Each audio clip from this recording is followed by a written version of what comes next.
The war in Biafra.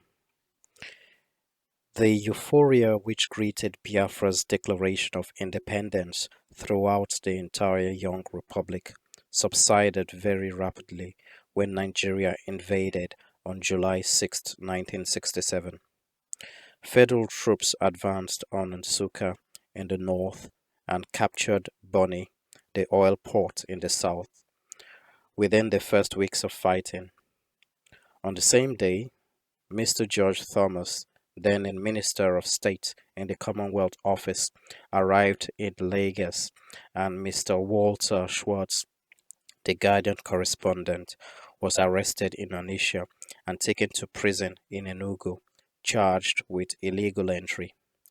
Refugees from the Bonny area began to stream into Port Harcourt on their way north, and refugees from Nsukka where, in the days after its capture, all male Biafrans were said to have been executed, began to stream south towards Enugu. The refugees from the north, being predominantly Igbos, settled in with cousins in Biafra, but many from the south, belonging to the minority tribes, had to be accommodated in refugee camps which sprang up around Aba. Shell British Petroleum, still uncertain of the war's outcome, were persuaded to offer a token payment to the Biafran authorities, in response to which Nigeria blockaded oil exports from the east. Shell BP withdrew the offer and thereafter negotiated only with Lagos. On August 9th, Biafra counterattacked, invading the Midwest and capturing the oil town of Warri, the mid-western capital of Benin. A Yoruba, Lieutenant Colonel Victor Banjo, was appointed military administrator of what was later to declare itself the Republic of Benin. Biafran forces pushed west and were forced at one moment within 120 miles of Lagos when the lightning invasion began to run out of steam. Banjo promoted himself to brigadier and declared that Benin was neutral in the war. He was replaced by Major Okonkwo Anibo.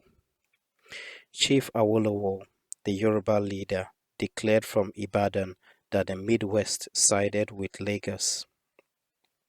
Massacres of Easterners began in Ibadan.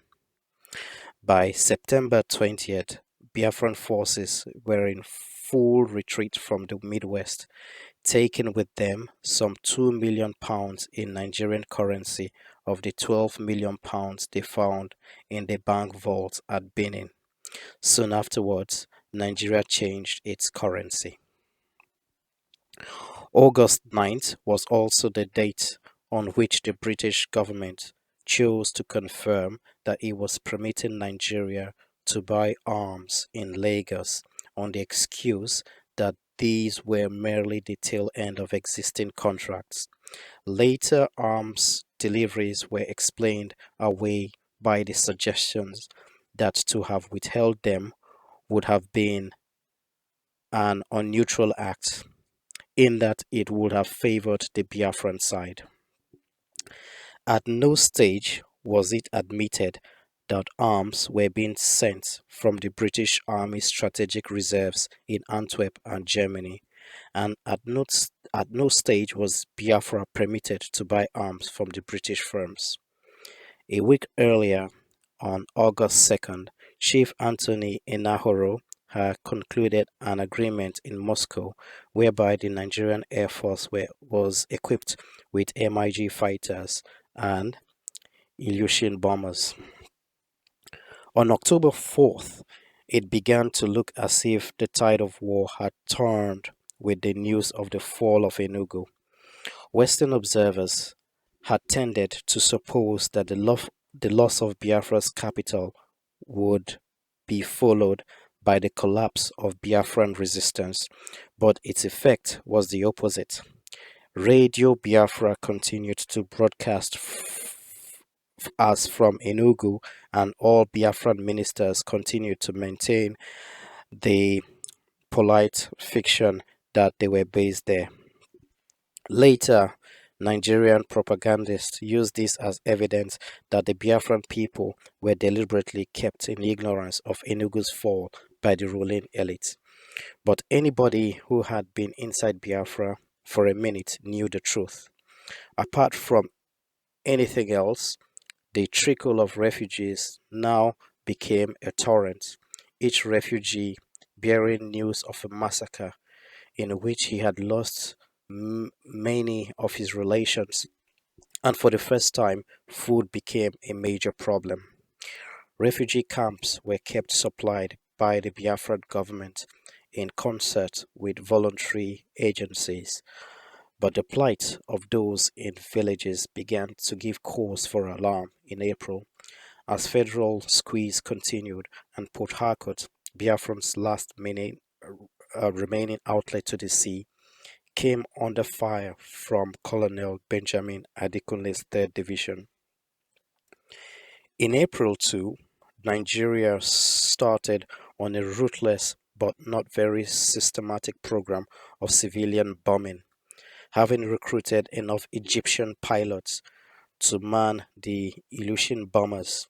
The Lagos government persisted in claiming that civilian casualties were accidental and unavoidable in warfare, but those at the receiving end in Biafra, including many reporters from the world press, observed that the Egyptian pilots concentrated exclusively on civilian targets, avoiding military ones for fear of anti aircraft fire. The effect of these raids, whose cruel and indiscriminate results did much to antagonize world opinion, was to stifle Biafran resistance and to confirm their suspicion that Nigerian intentions were primarily genocidal. On May 19th, 1968, Port Harcourt fell. Biafra was left with only one airstrip at Uli, which was developed from a widened stretch of road in the bush. Soon this was to become the busiest airport in West Africa, with over 30 planes landing in a single night loaded with stockfish, powdered milk, and medical equipment, as well as the occasional plane bringing arms, journalists, and Biafran diplomats. These planes ran the gauntlet of federal anti aircraft fire, as well as bombing raids on the airstrip. In the early days, however, landings were limited to about 3 a week from Caritas, the Catholic Relief Agency, and Christian Aid, the World Council of Churches. All other charities haven't been dissuaded by political pressure from sending anything to Biafra. On May 23rd, 1968, peace talks began in Kampala to break down after a week. Since these were held immediately after the fall of Port Harcourt, Nigerian authorities were understandably harder. The next OAU meeting of the Consultative Committee at Niamey in the Niger Republic arranged for peace talks to be held in Addis Ababa a fortnight later, on August 4, 1968. But this also coincided with the beginning of a new federal drive, and discussions ended without ever reaching agreement on the delivery of relief supplies, which may have been what the hawks in Nigeria intended. On August 14, 1968, federal troops began what was to be their final push into the Igbo heartland, capturing Aba on September 4th and extending their lines dangerously to seize Owerri, a vital communications center beyond. 60 odd refugee camps around Aba were evacuated, and federal troops found the streets deserted. Shortly afterwards, the Nigerian garrison in Owerri was cut off by Biafran forces, and the push against Umahia continued from the north, where Okigwe fell on September 30th, 1968, and Onitsha had long fallen, cutting the Biafrans on the west bank of the Niger off from any road communication with Umuahia. Umuahia was not to fall until the end of March 1969, by which time the Nigerian position in Owerri was untenable. After a few days in Orlu, General Ojukwu was able to enter Owerri in triumph to find the town in ruins after its occupation by Nigerian troops. However, the setback was strongly felt in Lagos, where General Gowon, newly married Umuahia, had been described as his wedding present, responded by sacking all three divisional commanders, including Colonel Adekunle, whose 3rd Marine Commando Division had suffered heavy casualties in the retreat from Owerri. In May 1969, the military balance tipped again in Biafra's favor with the arrival of 5 light trainer aeroplanes brought by a Swede, Count Karl van Rossen, and equipped to fire rockets and machine guns. These might not be considered very potent against Nigeria's air force of some 20 jet warplanes, but strategic targets in Biafra were now very well dispersed, whereas Nigeria was far more vulnerable. Within days, the Biafrans were able to claim even 11 Nigerian warplanes, either partially or totally destroyed on the ground, and the main Nigerian power station at Ughelli temporarily put out of action. However, an even more significant development from the political economic point of view was the renewed Biafran military initiative in the Midwest. Here, as in Bonny and Port Harcourt, British and European oil firms had arrived behind the Nigerian army and started building installations with almost indecent haste. A 17.5 million pound oil pipeline was to stretch from Ughelli and Warri across 60 miles of bush and swamp to Ugula on the Forcados estuary, and investment in Nigeria was planned at £53 million in 1969. In April 1969, a team of 29 Italian and German oil riggers employed by Ajip ventured into Igbo territory, the west bank of the Niger. 11 corpses were found, and 18 prisoners faced trial soon afterwards in Biafra for complicity in the crime of genocide. They were later released in response to appeals from the Pope and other world leaders. However, suddenly it dawned on the oil companies, of which Shell BP was far the biggest, that their investment was at the mercy of Biafran guerrillas, and that these guerrillas could and would continue to operate long after the apparent defeat of Biafra. This had already happened in the west bank of the Niger, cut off from Biafra proper for 18 months, ever since Biafrans themselves destroyed the bridge at Onitsha. Almost overnight, there were signs that the oil lobby was beginning to be disenchanted with the quick kill theory, despite its acceptance that an earlier stage, when everyone in the area knew that the implementation of a quick kill would involve the slaughter of some 3 million Africans. Arms for Biafra continued to arrive from the Portuguese arms market in Lisbon via Sao Tome, and from Libreville in Gabon and Abidjan in the Ivory Coast. The extent to which these latter two sources of supply originated in Paris was never known with much certainty. Paris had always denied it, but with perennial optimism, the British Foreign Office began to assert that the resignation of General de Gaulle will mean the end of arms supplies and once again the collapse of Biafran resistance. However, the real strength of Biafra lay not in the arms, but in the all unalterable will of the Biafran people to resist. Visitors there were amazed not so much by the ferocious determination and ingenuity of Biafrans, that much was expected, as by their cheerfulness and pride. Begging had never been part of the Biafran culture, even in the extremities of starvation. Only the very old were allowed to beg without risking abuse from all sides. Even then, in the vital democracy of the village marketplace, an old person was only allowed to beg without being scolded and driven off by all present if his situation was thought to justify it. It was deeply mortifying for the Biafran people to find themselves largely dependent on relief agencies for their survival. Such help was only acceptable if it came as part of a friendly relationship from someone known and trusted, as it might be from a member of the family.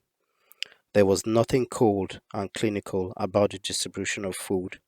Nuns and relief workers were greeted as old friends as they gave out the pitifully small helpings of Biafran's traditional protein source, stockfish, or dried cod.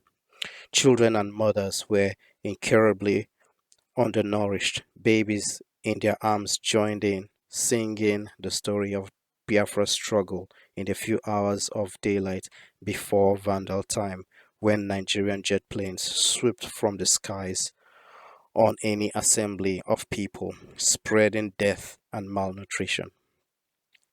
Right throughout the times of greatest shortage, a free market was allowed to exist beside the carefully rationed handouts from the relief organizations and the government.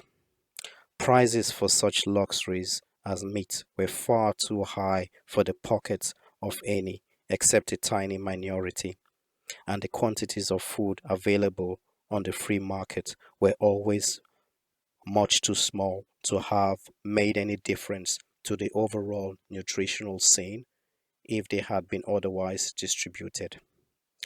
A chicken in December 1968 cost 5 Biafran pounds, equivalent of £5 sterling or $14. A young goat, 25. Salt was in the shortest supply of all.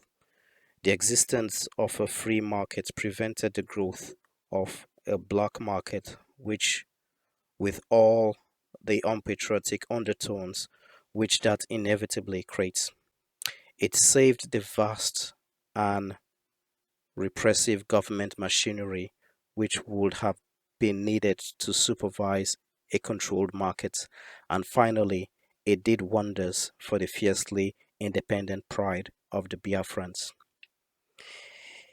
It is only when one sees Biafra in this context that one can begin to understand how Biafrans could never have accepted relief from the British government while it continued to supply arms to Nigeria, let alone from the Nigerians, even if they could have persuaded themselves that the offers were made in good faith. The British, in fact, made no such offer and were content to make propaganda out of the Biafran assertion that it would have been refused if it had been made. Perhaps the British government was also a little nervous that if made, it would be accepted.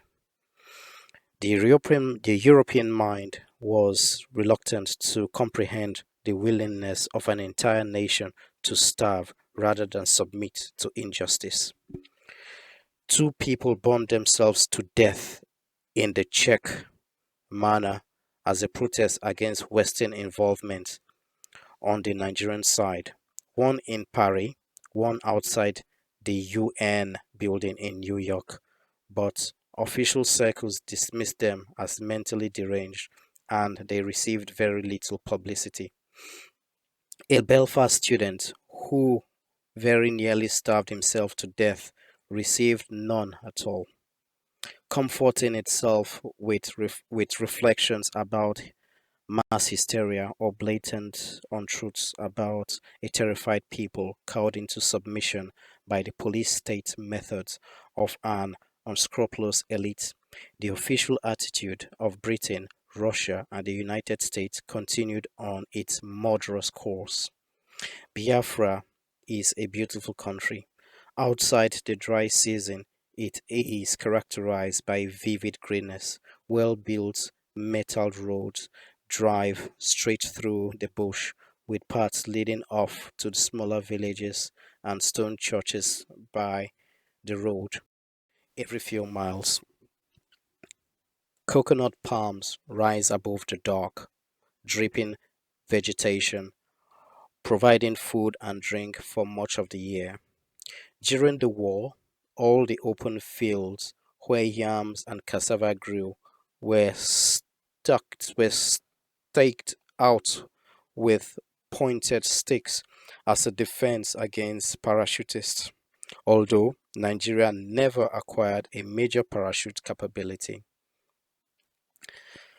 As the war dragged on, General Ojukwu launched his Land Army scheme, whereby every able-bodied Biafran worked in the field, reclaiming cultivable land and planting the food necessary for survival.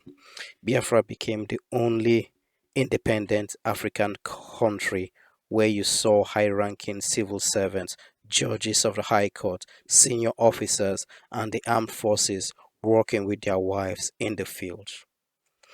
The government supplied the seed where there was none in exchange for half of the crop with which to feed the army. This not only saved the food situation after December 1968, when total starvation from carbohydrate shortage seemed inevitable. The situation actually improved, but it also worked wonders for morale since it gave everybody something to do, which not only helped the community in its struggle for survival, but also helped the individual and his family. It was a cheerfulness which most visitors to Biafra found difficult to take. We had hardened ourselves to expect sights of starvation. Even so, it was not easy to sit with a mother and her small son of two, trying to interest him in some sweets, and knowing that the child was going to die in the next few weeks, knowing too that one's own government and people were deliberately encompassing his death in pursuance of a marginal and problematical interpretation of their own selfish interest. Children suffering from advanced stages of kwashiorkor or protein deficiency are listless, with puffy legs and distended bellies. Later, their legs became thin and shriveled, the skin peels off, and their hair turns orange or falls out and they die. They watch you, but with large round eyes, and without much interest or curiosity. Only a saint could honestly claim that his first emotion was one of compassion rather than horror on seeing thousands of children patiently queuing with their mothers for the fortnight scoopful of powdered milk at Queen Elizabeth Hospital, Umuahia. But only someone less than human could have seen the injured pride, the tenderness, and the distress in their mother's eyes and come away thinking that the reunification of Nigeria at such a price was anything but an obscenity. From massacres, from bombing, from constant uprooting of home and family, from a profound and unalterable conviction in the justice of their cause, there grew among the Biafran people a fatalistic acceptance of death, almost an indifference to it. Every new loss served to strengthen their determination. It was not a rational position, and the callous, calculating minds in London and Washington could make nothing of it. The Biafrans, they decided, must be collectively insane. Yet, all the time, Biafra was being run as an efficient modern state. Electric power stations, breweries, oil refinery plants were no sooner built than destroyed or captured, no sooner destroyed or captured than rebuilt. Unable to import anything except strategic necessities, the Biafrans relied upon their ingenuity and determination. With Nigerian forces only 4 miles away and shells falling on the outskirts of Umuahia, judges of the Biafran High Court under Sir Louis Mbanefo, the Chief Justice, took off their red robes and powdered wigs and adjourned the hearing until 3 days later in Orlu. There was very little thieving, but the tension of the time produced its crop of dangerous driving charges, crime committed through drinking, and the occasional murder. A major form of the police force and the judiciary, where crimes against property were concerned, was to protect the criminal from the wrath of his fellow citizens. Biafrans in general and Igbos in particular had never been noticeable for their unquestioning acceptance of authority, and every course had to be tried as thoroughly and with as much argumentation as in the time of peace. Biafran women joined the army and the police force, tall, proud figures with their hair in catkins. Children played at soldiers or engaged passers-by in abstruse discussion about the various claims to legality put forward by the Lagos government. There was no catechism, no indoctrination. English journalists might have expected Sir Luke's. Instead, we were asked to explain how it was that our government had come to the conclusion that Biafra should be destroyed, why it was that the British people raised so little objection to this course of action, and what chance, if any, there was of Britain changing her attitude. I remember talking to a small boy of about 12 who had stopped our car at a village between Umuahia and Owerri. His legs and arms were stick like, but he showed no other signs of malnutrition, and his mind was certainly unaffected. He had stopped us, he said, because he saw that we were from the world press and wanted to know what we thought about Biafra. When we told him that we were impressed, he smiled broadly and gave us mock salutes, breaking into the national anthem, Hail Biafra. He became serious when we asked him if he really thought that Biafra could ever win the war. I think Biafra will win, but it will take a very long time, he said, and smiled a little ruefully at his poor, emaciated legs.